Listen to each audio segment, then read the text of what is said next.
هذه المادة الكيميائية التي في يد الفتاة قوية جدا لدرجة أنه بمجرد وضعها على أي شيء ستزيل لونه على الفور وتجعل منه جديدا، ثم تزيل جميع الألوان بسهولة باستخدام عصا. ليس هذا فقط، بل حتى لو سكبته على أي إناء آخر بعد أن يجف لبعض الوقت سيزيل لون ذلك الإناء مثل المبلاس. وفعلت الفتاة كل هذا من أجل إعجابك.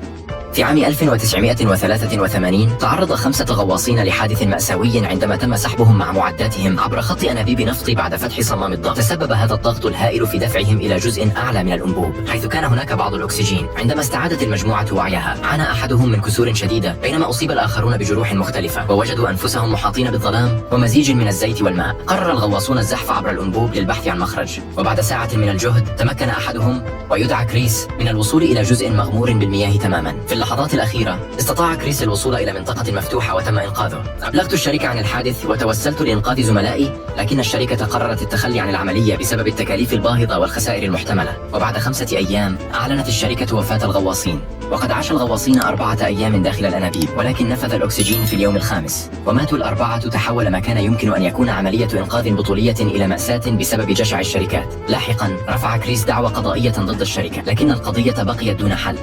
لماذا يتم لف الأطفال حديث الولادة بهذه الطريقة؟ ألا يعد ذلك قسوة، حيث لا يستطيعون حتى التحرك؟ في الواقع يولد الأطفال مع ما يعرف بمنعكس مورو، وهو رد فعل لا إرادي يجعلهم يمدون أذرعهم فجأة عند الشعور بالسقوط أو التعرض لحركة مفاجئة. هذه الظاهرة تكون نشطة بشكل خاص أثناء النوم، مما يعني أن أي اضطراب بسيط مثل صوت مفاجئ أو حتى صوت تنفسهم قد يوقظهم. لذلك فإن لفهم بإحكام يساعد على تقليل هذه الاستجابات العشوائية، مما يعزز نوما أكثر استقرارا وراحة للأطفال.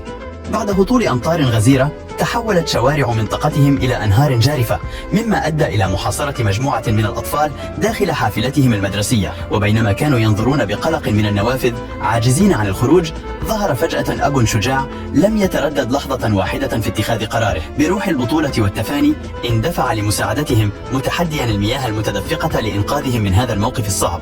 قرر المعلم أن يخوض مع طلابه تجربة مثيرة وفريدة من نوعها، السفر عبر الزمن.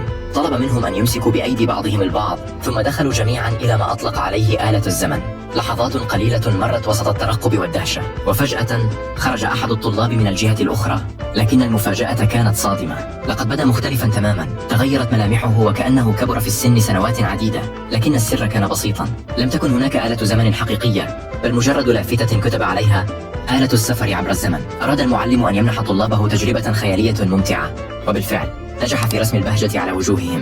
ذهبت الفتاة الصغيرة إلى مقهى وتم تقديم بيضة كبيرة لها، وهي تشاهد الشوكولاتة الساخنة تسقط على البيضة بحماس. كانت متلهفة لمعرفة ما بداخلها. بعد بضع ثوان تذوب البيضة لتكشف عن كعكة بداخلها. امتلأت الفتاة بالفرحة بسبب المفاجأة التي خطط لها والدها، ولكن لم تحصل إلا على إعجابين فقط.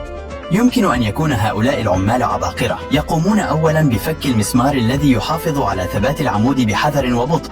بعد ذلك يقوم العامل بإعداد الحبل وربطه بالعمود. ستعرف قريبا السبب وراء استخدام هذا الحبل، ولهذا السبب منطقي جدا. عندما يتم إزالة المسمار الذي يثبت العمود، يبدأ العمود بالدوران والنزول إلى الشارع، ويضمن الحبل النزول بشكل محكم. بدلا من العمل على ارتفاع، يتم قلب المصباح رأسا على عقب ليكون جاهزا لإصلاحه بسهولة على الأرض. ألا يستحق هذا العمل الإعجاب؟ هذا الرجل أنفق $100 من أجل إخفاء $1 واحد. وضعه داخل برتقالة، ثم وضع البرتقالة داخل بيضة، ثم دهن البيضة بالطلاء وخلاها تبدو مثل البيضة العادية. الرجل كان ما يزال خائفا أن يكشف، فوضع البيضة داخل تفاحة، ثم دهن التفاحة وخلاها تبدو جديدة. وبعد ذلك حفر حفرة صغيرة في باب المنزل، ثم وضع التفاحة ووضع بعض لب، ثم وضع المعجون ودهن المكان وجعله يبدو مثل الباب الرئيسي.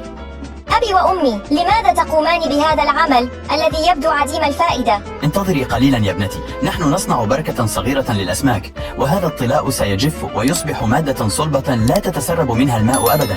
ولكن كيف ستعيش السمكة في هذا الطلاء يا أبي؟ وهل تعتقدان أن الناس سيعجبهم الفيديو وسيقومون بالإعجاب والاشتراك؟